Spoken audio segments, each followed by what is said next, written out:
সাংগঠনিক সম্পাদক গ্রেপ্তার হয়েছিল, এটা বিএনপি তার পার্টি ফোরামে বললে তাহলে বুঝবে যে বিএনপির সাংগঠনিক, সেখানে তার পরিচয়টাতে বোধহয় বিএনপির সাংগঠনিক সম্পাদক উল্লেখ করা যেতে পারে একটু।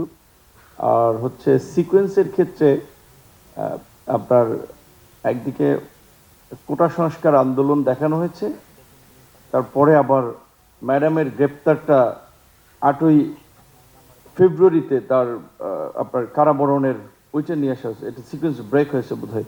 এইখানে প্রথমে ম্যাডামের গ্রেপ্তারটা হবে আগে 8 ফেব্রুয়ারি, যেহেতু তারপরে কোটা সংস্কার আন্দোলন, তার মাঝখানে নিরাপদ সড়ক আন্দোলন 29শে জুলাই থেকে ক্যান্টনমেন্টের দুজন শিক্ষার্থীর মৃত্যুকে কেন্দ্র করে গড়ে উঠেছিল।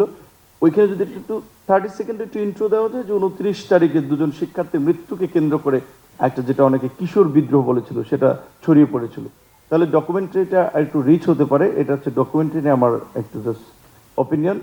এবং আরেকটা কথা হচ্ছে, এখানে কোটা সংস্কার আন্দোলনের ক্ষেত্রে দুটো ঘটনা সবচেয়ে সিগনিফিকেন্ট, এবং সেটা সব মানুষকে নাড়া দিয়েছিল। একটা ছিল রাজশাহী বিশ্ববিদ্যালয়ের ছাত্র তরিকুল নামে একজন শিক্ষার্থীকে হাতুড়ি দিয়ে তার মেরুদণ্ডের এখানে ভেঙে দিচ্ছিল। সো এইটা যে আপনার বলেন যে ফ্যাসিবাদের যে থাবা, সেটা মানুষকে দেখেছিল কিভাবে এরকম একটা হাতুড়ি পেটা করার পরেও তার বিরুদ্ধে গ্রেপ্তার করা হয় না, বিচার করা হয় না, কোনো ধরনের ব্যবস্থা নেওয়া হয় না।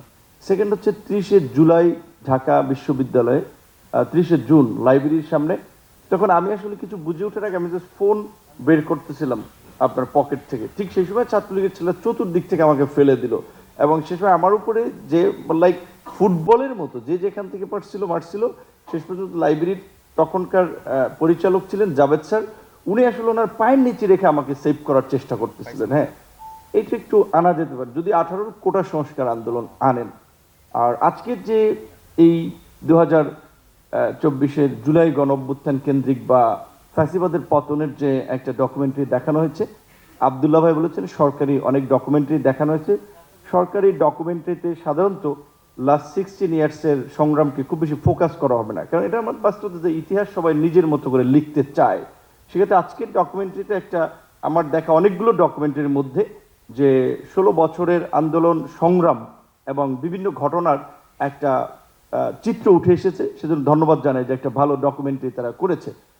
আর সর্বশেষ যে কথাটি বলতে চাই যে আমি জানি না এখানে আপনাদের ডকুমেন্টারি দেখলে কেমন লাগে, কিংবা এখানে তরুণরা যারা আন্দোলনের সাথে ছিলেন, আমি আসলে স্থির থাকতে পারি না। আমার মাঝে মাঝে মনে হচ্ছে যে ব্রেনের আপনার কি বলে লাইক স্ট্রোক করি কিনা, খুব এরকম একটা ফিল হয়। এই ডকুমেন্টারিগুলো দেখে আমি স্থির থাকতে পারি না। এপিসি থেকে ফেলে দেওয়া, কিংবা ওই যে একটা ছেলে বললো যে তাকে গুলি করা, তো আমি আজকে ভাবছি যে এরপরে আমি এই ধরনের ডকুমেন্টারিগুলো দেখবো না, কারণ আমি অনেকে বলে এত নির্যাতিত হয়েছি, হামলার পরে উঠে দাঁড়িয়েছি, কিন্তু এই জুলাইয়ের ডকুমেন্টারিগুলো দেখে আসলে আমি স্থির থাকতে পারি না। তো আমি এখানে রিজভি ভাই জানে ডিবি কার্যালয়ে একসাথে রুমেই ছিলাম, কিভাবে আমার সাথে আসলে কি আচরণ করা হয়েছে সকাল বিকাল রাত দুপুর, এমনকি তারপরেও কিন্তু শরীরের ব্যথা নিয়েও রিজভি ভাই খসরু ভাই সহ আমরা একটি প্রিজন ভ্যানে গেছি, জানালার ফাঁক দিয়ে কিন্তু এই যে প্রিজন ভ্যানের দেখেছি রাস্তার আশপাশে লোক আছে কিনা, এইখান থেকেও স্লোগান দিয়েছি, টুকু ভাইরা ছিল। তো আমার একটা মানে নিজের আহ্বান হচ্ছে রিজভি ভাই সহ, যেহেতু বিএনপি একটা বড় রাজনৈতিক দল, আগামীতে একটা ইলেকশন হলে গভর্নমেন্ট ফর্ম করার আপনার সম্ভাবনা আছে, এই দেশে আসলে সরকারের থেকে কেউ এমন একটা রাষ্ট্র গড়তে চায় না যে আমি বিরোধী দল হলে রাষ্ট্রটা কেমন হবে, যে আমি বিরোধী দল হিসেবে যেভাবে রাষ্ট্রটা চাই, আমি যেহেতু সরকারে সুযোগ পেয়েছি আমি সেইভাবে রাষ্ট্রটা গড়ে তুলব।